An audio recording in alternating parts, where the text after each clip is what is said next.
On this Monday night, a relentless fight against an unrelenting wildfire. The people defying orders to leave, staying to defend the town of Hay River. We're doing our best. We're doing our best. Plus the vicious cycle of carbon emissions, wildfires, and the warming planet. Deepening threat, what cyber criminals are expected to target in Canada over the next 2 years. The ballooning cost of going back to school. It is getting more challenging. How some parents are maximizing budgets.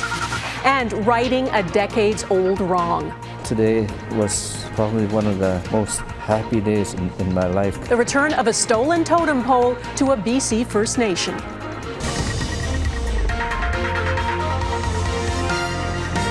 Global National with Donna Friesen. Good evening and thanks for joining us. We are watching an out-of-control wildfire looming over the town of Hay River tonight. The mayor says it is on the town's doorstep, and firefighters in the Northwest Territories are doing all they can to hold it back. The weather is not on their side. Temperatures are expected to soar to 35 degrees this week. No rain is forecast, and the smoke is making it difficult for aerial crews to battle the flames. Most people in town have fled. Those who have stayed put are now on the front line. Mike Armstrong has our top story tonight. The Hay River fire is at some spots barely 1.5 kilometers from the center of town. This video was shot Monday by Aaron Campbell. Battle every day. It seems like we win one fight, lose another fight, win another fight, move on to the next fight. Campbell's children evacuated to Alberta. He and his wife stayed to help.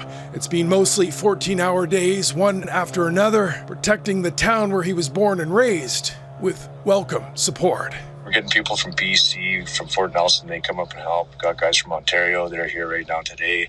We had local boys from Fort Simpson come in there and they just bashed it. It was awesome. Heavy smoke in the area. About 100 people have ignored the evacuation order to leave. The woman who shot this video is doing daily rounds, checking on people's homes and feeding pets. Everything looks calm, quiet, and smoky as hell. Now, that smoke is keeping helicopters out of the fight. There were windows over the weekend where they were able to fly, and Monday's winds haven't been as strong. That's helped, but visibility is limited. If you can't see where you're going, if you can't see where your targets are, that's an unacceptable risk to human life there. There are about 200 people working to fight the fire, but the mayor says they're trying to put more boots on the ground. Finding them has been the challenge. We're looking for trained people. You can't just bring anybody in and put them in the line of fire and hope to keep them safe. The mayor says right now the focus is still on the fire itself. Some people who are needed for essential work are being allowed to return home, but lifting the evacuation order isn't in the short term.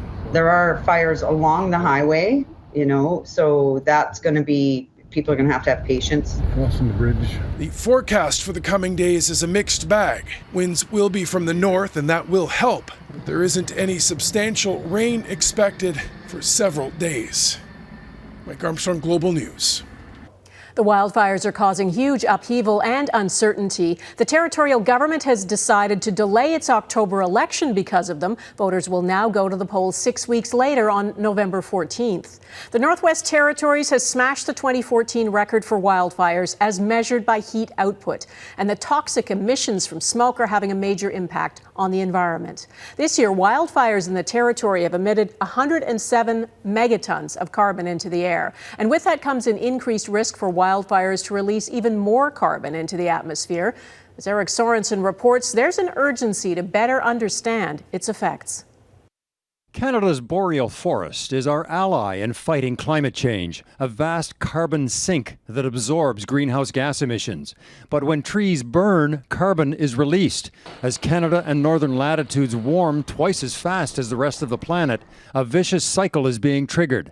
Carbon emissions are warming the planet, which is drying the forests, creating more fuel for wildfires, and releasing even more carbon stored in those trees. If we put more CO2 in the atmosphere, that'll cause more of this drought, which cause more of the fires. So we end up with what's called a positive feedback loop, but it's by no means positive. It's actually very negative for climate. The world's boreal forests are only in the north. Russia and Canada have by far the most. This country alone has 28% of the world's boreal zone, 550 million hectares.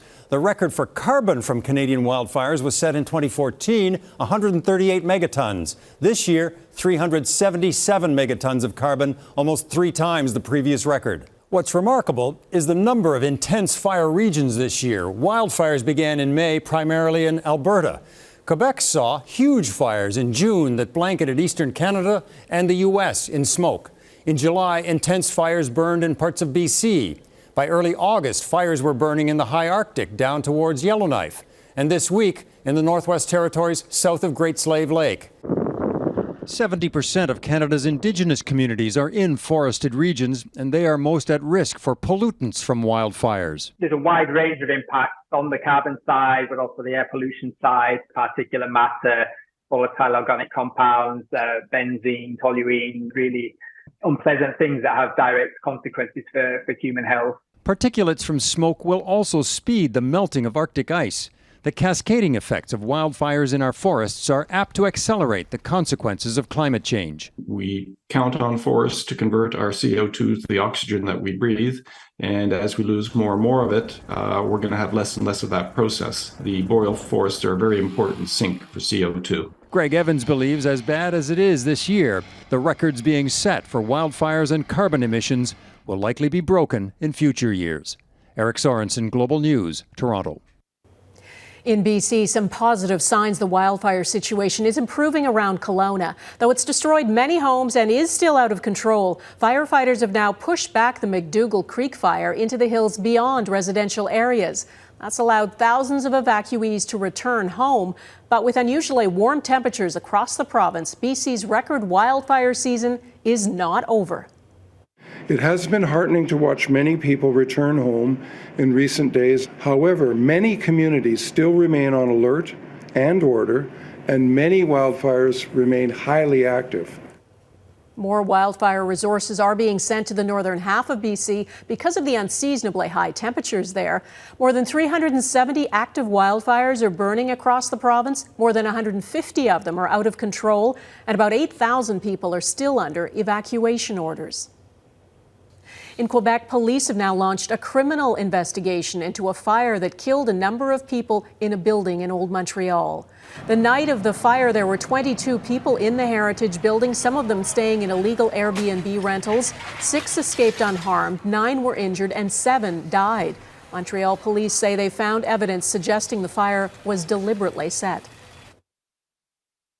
Our investigators have identified an area where the fire started, and I can confirm that traces of accelerant were found, which may help explain the speed at which the blaze spread, combined with the building's heritage structure.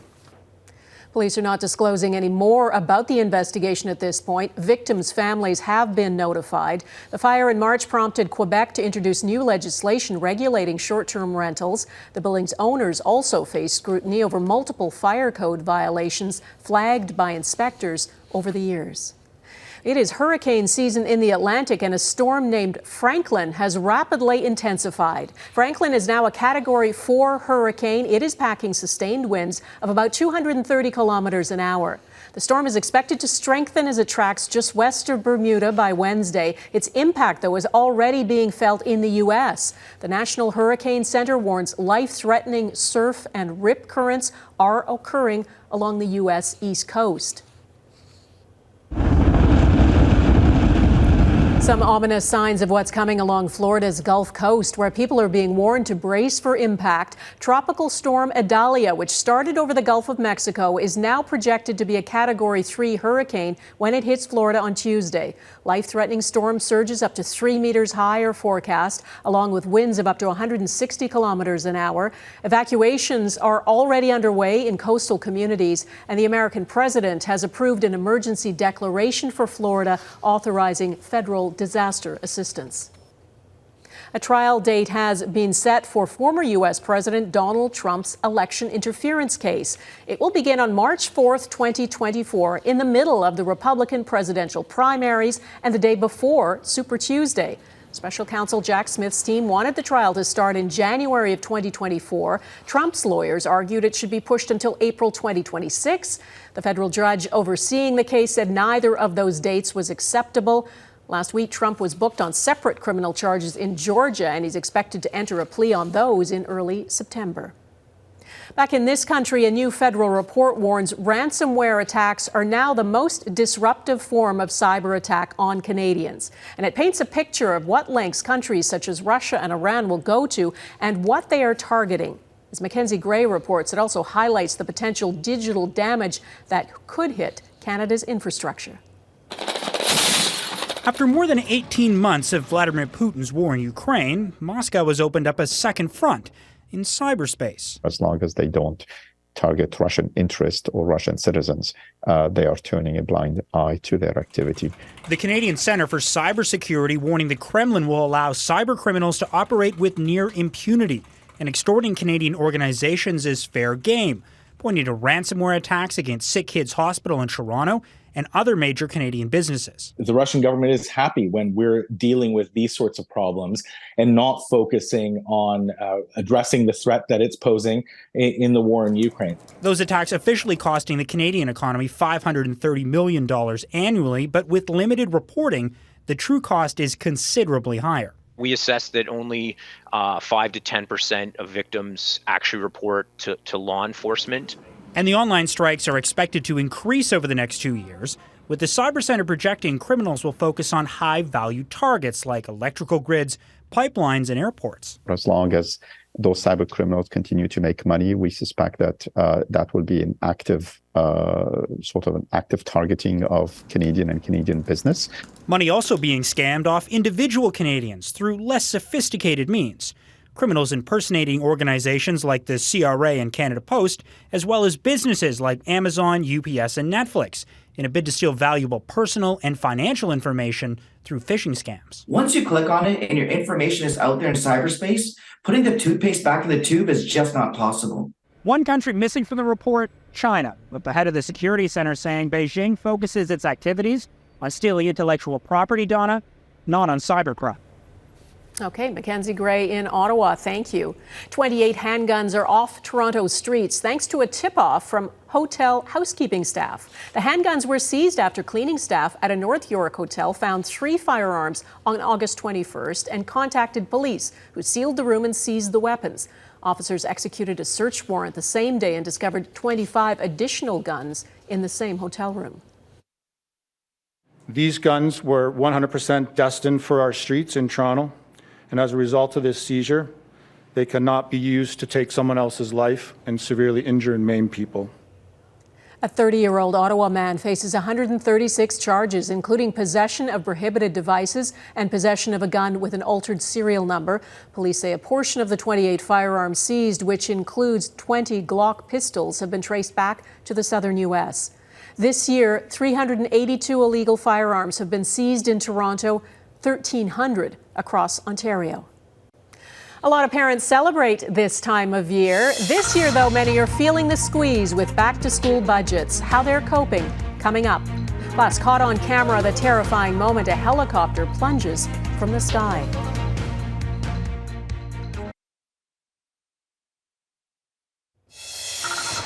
Somehow, the summer has whipped by and back to school is fast approaching. Students in some provinces are already back, including these kids in Montreal. Others head back to class next week. It is a busy, sometimes stressful time for many families. And this year, the rising cost of living is adding to the strain.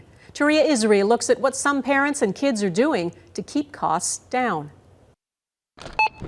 At a time of stubborn inflation, some families are cutting back on back-to-school shopping. As a family, we try to reuse our backpacks and lunch bags. Canadians are scouring the aisles for deals. We were able to find some pretty reasonably priced shoes actually yesterday, but it is getting more challenging. She's not excited to go back to school. Parents are not excited either when it comes to the rising cost of raising children. The prices of our weekly spending has gone up a significant amount. I mean, snacks are really expensive now. Snacks, school supplies, clothing. It all adds up while buying power is down. If you look at sort of pre-COVID cost for back to school versus now, there's going to be significant increases in price. Canadian parents plan to spend an average of $524 on back-to-school shopping, while a quarter of them say they'll shell out less this year compared to last because of inflation. Business analysts say higher gas prices are driving up retail prices and forcing consumers to cut back. This secondhand store in Ottawa is seeing a record number of first-time customers. $6. I'd pay at least $35 for this if I go to another store. Owner Julie Gauthier says more families are coming through her doors because they can't afford to buy brand new. They need to cut because everything's gotten more expensive, and they're realizing that kids grow out of things so fast. They're also dropping off more of their own hand-me-downs. A lot of people say that they're coming to sell to us because they need gas or they need, food. The Retail Council of Canada says more than 2/3 of Canadians will go back to school shopping this year, and most of their money will go to the big box stores. They end up taking more than 60% of the profits. Taria Isri, Global News, Ottawa. Still ahead, prosecutors open an investigation into Spain's Soccer Federation president over that World Cup kiss.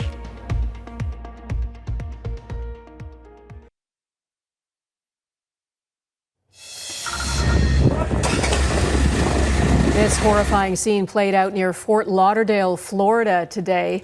The medical rescue helicopter caught fire in flight. It crashed through the roof of an apartment building. 2 people were killed, one on board that helicopter, one on the ground. 4 other people were injured.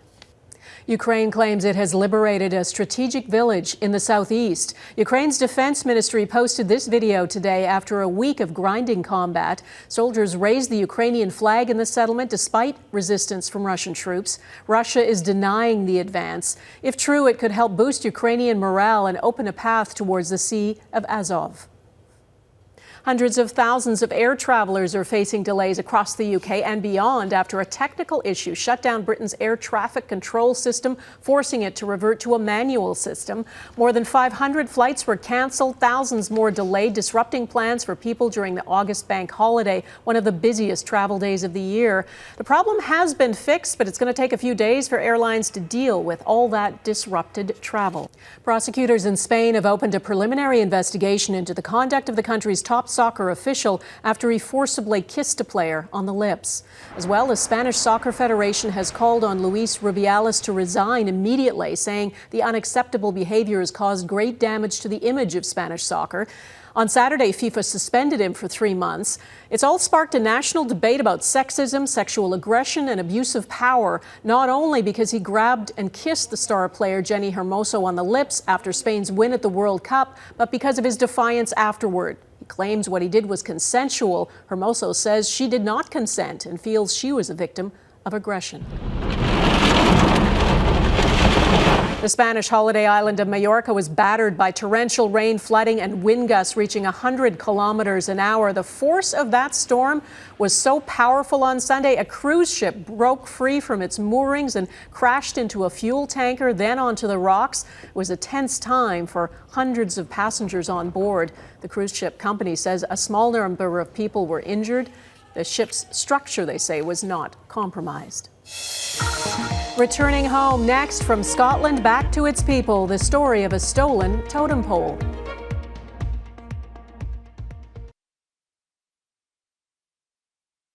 For nearly a century, a totem pole that was carved on Canada's west coast has sat in a museum in Scotland. Members of the Nisga'a First Nation in BC say it was sent there without consent, in effect stolen from the people who created it and for whom it has the most meaning.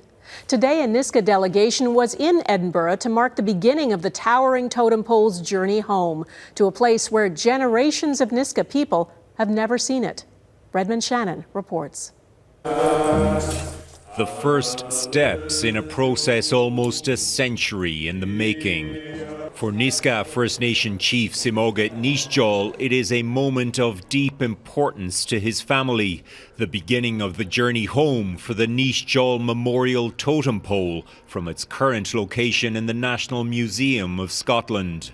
Today was probably one of the most happy days in my life, because I'm really, really emotional right now. And I could feel my ancestral grandmother. The 11-meter pole was carved in the 1860s and depicts a warrior destined to be chief who was killed in battle with a neighbouring nation. Canadian anthropologist Marius Barbeau bought it in 1929, but Nisga'a Nation members say no one would have had the right to sell something so sacred. When a pole is carved, just right before it's to be raised, there is a ceremony that's performed, and the carver breathes life back into that pole. And so from that point forward, once it's raised, we consider it to be a living being, and that it has its own spirit. So each one represents a sort of constitutional chapter about the Nisga'a peoples and our relationship to the lands that we belong. Rather than a repatriation, the Nisga'a called this a rematriation, in line with their matrilineal society. Moving it to the British Columbia First Nation will be a huge operation. In recent years, museums around the world have been returning items taken from colonised peoples. This, the first totem to leave the UK. It's a huge challenge to museums and governments right across the world to confront the issue of cultural artefacts and the circumstances in which they made their way to Europe, North America or wherever else. Nisga'a says this return isn't just for his family and community, but for the generations to come. It'll be there for them for years back. It's really an awesome feeling. The towering totem is scheduled to arrive at the Nisga'a Museum in late September. Redmond Shannon, Global News, London. And that is Global National for this Monday. I'm Donna Friesen. Tonight's Your Canada is the Fabian Trestle Bridge near Fabian, Alberta. Thanks for watching. Hope to see you here again tomorrow. Bye-bye.